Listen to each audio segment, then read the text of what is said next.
প্রিয় শিক্ষার্থী বন্ধুরা, আসসালামু আলাইকুম। শৈলবাড়ি ইউটিউব চ্যানেলের পক্ষ থেকে আপনাদের সকলকে স্বাগত জানাচ্ছি। আমি মোহাম্মদ সুলনা। আমরা আজকের ভিডিওতে বাংলা ব্যাকরণ অত্যন্ত গুরুত্বপূর্ণ একটি টপিক নিয়ে আলোচনা করব। আজকে আলোচনার টপিক হচ্ছে পদ প্রকরণ। পদ প্রকরণ পুরো অধ্যায়টিকে আমরা কয়েকটি ভিডিওতে বিভক্ত করেছি। আজকের এই ভিডিওতে আমরা পদ প্রকরণের প্রাথমিক ধারণা এবং বিশিষ্ট পদ নিয়ে আলোচনা করব।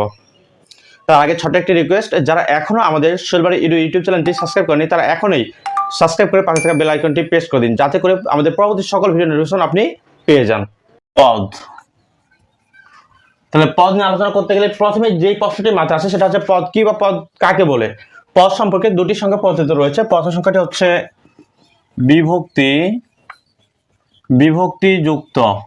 বিভক্তিযুক্ত শব্দই পদ। অপরটা হচ্ছে বাক্যের অন্তর্গত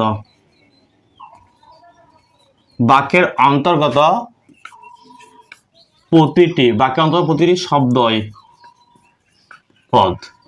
তাহলে বাক্যের অন্তর্গত প্রতিটি শব্দই পদ। এই দুটি সংখ্যার মধ্যে আমাকে যদি প্রশ্ন করা হয়, আমাকে যদি বলা হয় এই দুটোর মধ্যে অ্যাপ্রোপ্রিয়েট সংখ্যা কোনটি, তাহলে আমি বলবো অবশ্যই 2 নম্বরটা। কারণ প্রথমটা রয়েছে বিভক্তিযুক্ত শব্দই পদ। আমরা অনেকগুলো শব্দ দেখি, বাক্যের মধ্যে অনেকগুলো শব্দ দেখি, বা অধিকাংশ বাক্যের শব্দগুলো দেখি যে সুস্পষ্ট কোনো বিভক্তি উল্লেখ নেই, আর যেটা সুস্পষ্ট কোনো বিভক্তি উল্লেখ নেই সেটাতে আমরা ধরে নিই শূন্য বিভক্তি। তার জন্য আমি মনে করি দ্বিতীয় সংখ্যা হচ্ছে বেস্ট অ্যাপ্রোপ্রিয়েট। এরপরে আমরা পদ প্রকরণের প্রাথমিক কিছু বিষয় জেনে আসি। তাহলে পরীক্ষায় প্রশ্ন আসতে পারে, পদ প্রকরণ বাংলা ব্যাকরণের কোন অংশ আলোচ্য বিষয়? পদ প্রকরণ বাংলা ব্যাকরণের কোন অংশ আলোচ্য বিষয় যদি এরকম প্রশ্ন আসে, তাহলে সেটা হবে শব্দতত্ত্ব বা রূপতত্ত্ব। আবার যদি পরীক্ষায় এই ধরনের প্রশ্ন আসে, পদ পরিবর্তন বাংলা ব্যাকরণের কোন অংশ আলোচ্য বিষয়? পদ পরিবর্তন বাংলা ব্যাকরণের কোন অংশ আলোচ্য বিষয়? তাহলে সেটা হবে বাক্যতত্ত্ব। তাহলে পদ পরিবর্তনটা হচ্ছে বাক্যতত্ত্ব। এরপরে যে প্রশ্নটি আমাদের মাথায় আসে সেটা হচ্ছে পদ কত প্রকার। আমরা সচরাচর পদ কত প্রকার প্রশ্ন আসলে উত্তর দিয়ে দিই পদ 5 প্রকার। এই উত্তরটি সম্পূর্ণরূপে ভুল। আপনি হয়তো ভুলে উত্তর দিচ্ছেন আর মনে করতেছেন যে আপনি সঠিক উত্তরটি দিয়ে আসছেন। আসলে পদ 5 প্রকার নয়। আপনাকে মাথায় রাখতে হবে পদ 2 প্রকার। পদ 2 প্রকার।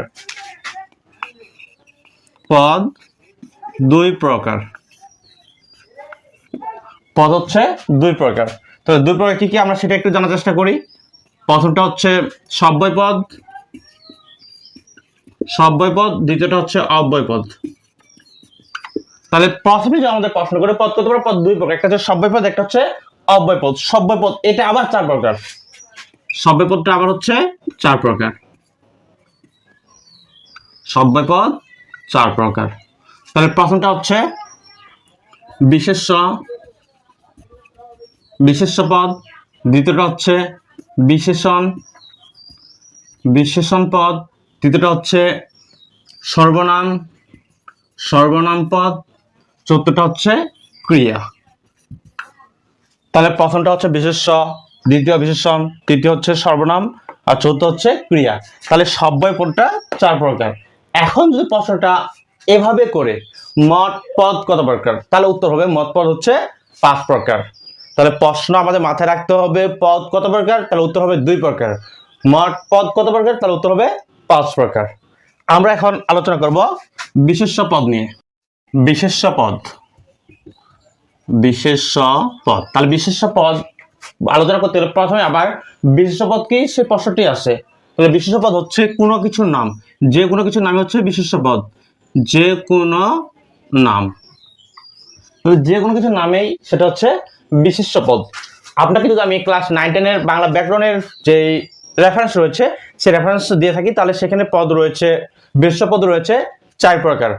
আপনাকে মনে রাখতে হবে আপনি জেসি, এসএসসি কিংবা এইচএসসি পরীক্ষা দিতে যাচ্ছেন না, আপনি প্রতিযোগিতামূলক পরীক্ষা দিতে যাচ্ছেন। তাহলে এই প্রতিযোগিতামূলক পরীক্ষায় আপনাকে 4 প্রকার দেখালে হবে না। বিশেষ্য পদ হচ্ছে 6 প্রকার।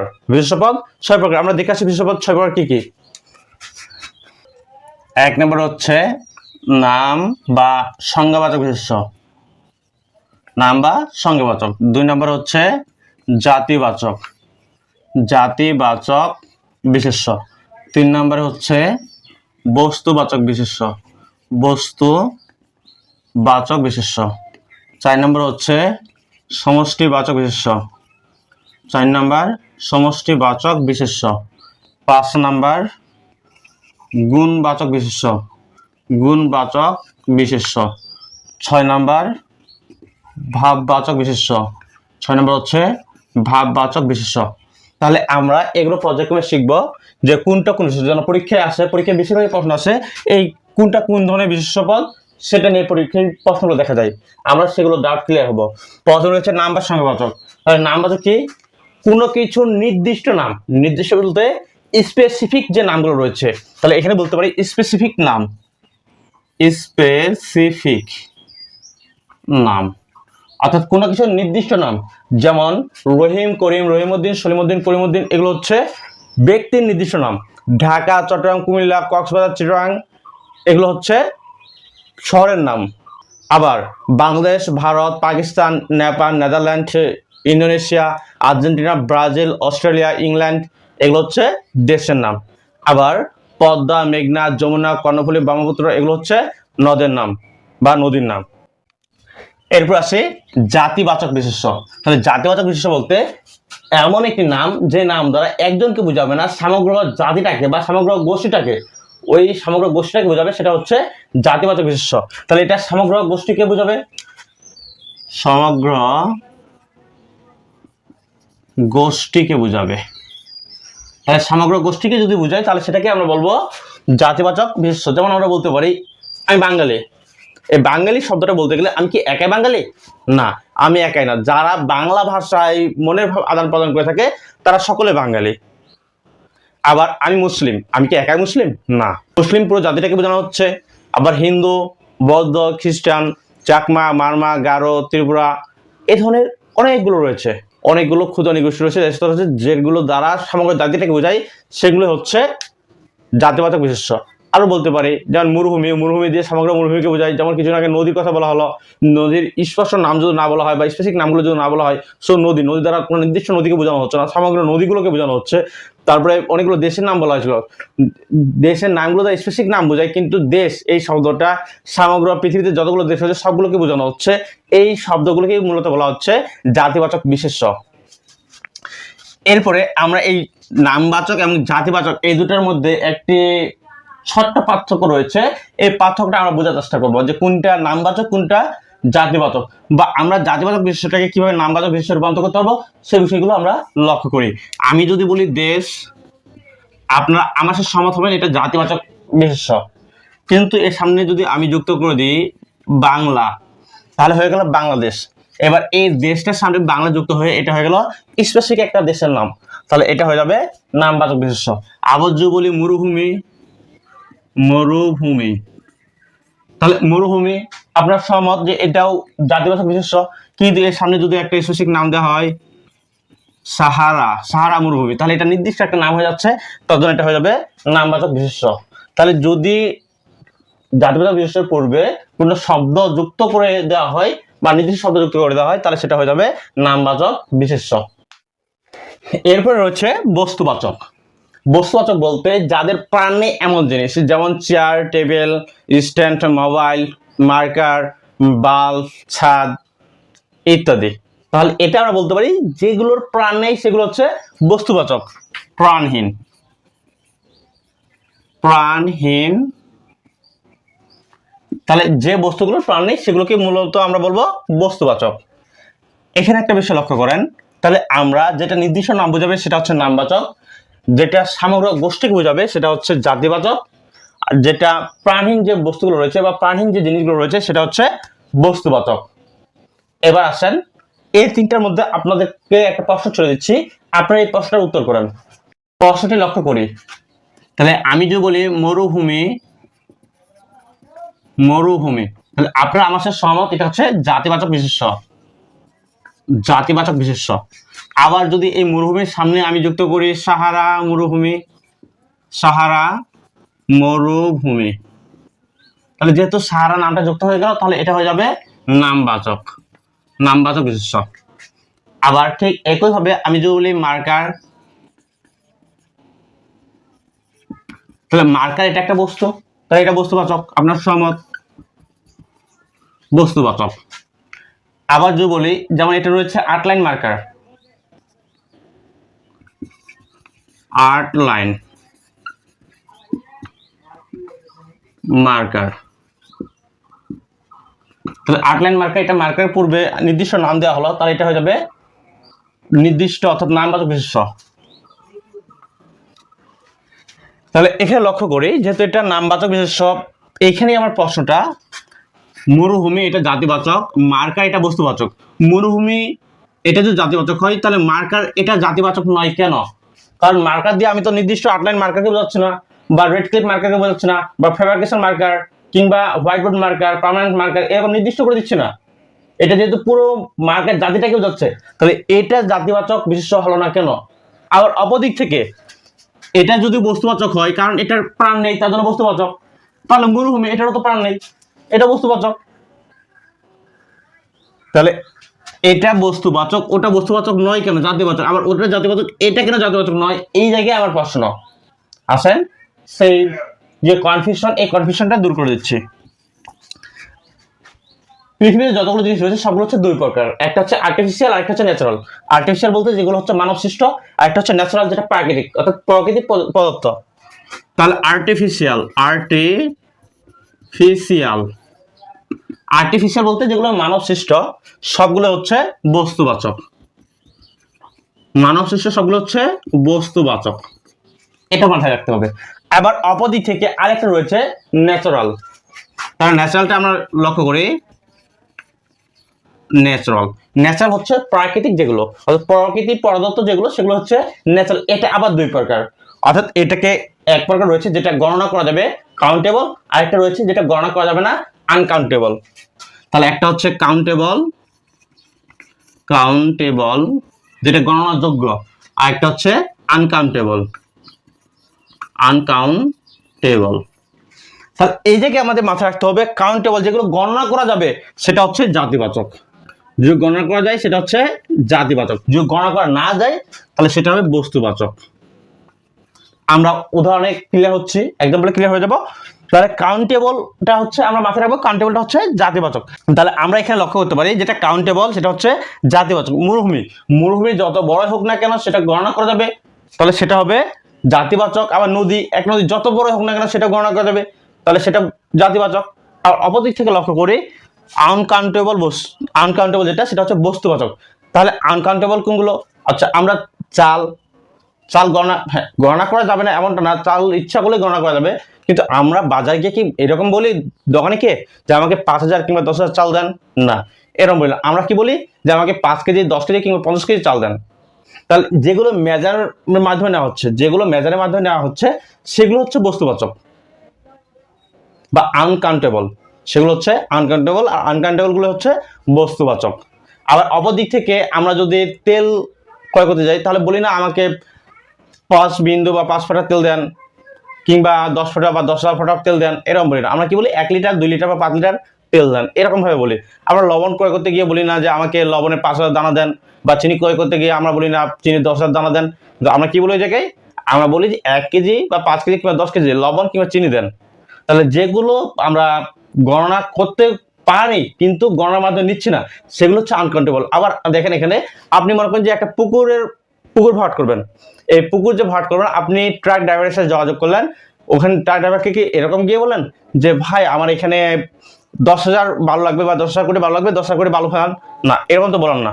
ওখানে কি বলেন যে আমাকে 10 ট্রাক বালু লাগবে, এখানে 10 ট্রাক বালু ফেলান বা 20 ট্রাক বালু ফেলান, এভাবে কথাটা বলেন। তাহলে যেগুলো আমরা মেজারের মাধ্যমে নিচ্ছি সেগুলো হচ্ছে আনকাউন্টেবল নাউন বা সেটা হচ্ছে বস্তুবাচক, আর যেটা কাউন্টেবল নাউন সেটা হচ্ছে জাতিবাচক। আশা করি এই নিয়ে যে কনফিউশন, এই কনফিউশন সম্পূর্ণ দূর হলো। এরপরে সমষ্টিবাচক বিশেষ্য বলতে একটাকে বোঝাবে না, সমগ্র জাতিটাকে বোঝাবে না, তার মধ্যে অল্প কিছু সংখ্যক মানুষ, প্রাণী বা বস্তুকে বোঝাবে, সেটা হচ্ছে সমষ্টিবাচক বিশেষ্য। তাহলে সমষ্টিবাচক বিশেষ্যের যে এক্সাম্পল গুলো পরীক্ষা আসে বা যেগুলো পরীক্ষা আসে সেগুলো আমি বোর্ডে লিখে দিচ্ছি। যেমন রয়েছে দল, ঝাঁক, মিছিল, দলঝাঁক, মিছিল, মিটিং, দলঝাঁক, মিছিল, মিটিং, সভা, সমিতি, সমিতি, সভা, সমিতি, panchayat, panchayat, orchestra, orchestra, platoon, platoon, বহর। অর্কেস্ট্রা, প্লাটুন, বহর, সমাজ। তাহলে এখানে যে এক্সাম্পলগুলো লেখা হলো এগুলোর মধ্যে দল, ঝাঁক, মিছিল, মিটিং, সভা, সমিতি এগুলো তো আপনারা সকলে বুঝেন। রয়েছে পঞ্চায়েত। পঞ্চায়েত বলতে পঞ্চ মানুষের এদ বলতে জমায়েত, পঞ্চ মানুষ অর্থাৎ 5 জন মানুষের যে জমায়েত হয় সেটাকে মূলত বলা হচ্ছে পঞ্চায়েত। এটা হচ্ছে গ্রামের একটি বিচার ব্যবস্থা, যেখানে কয়েকজন মানুষ মিলে একটা দল বা কমিটি গঠন করা হয়, যে পঞ্চায়েতের মাধ্যমে তারা বিচার কার্য সমাধান করে থাকে।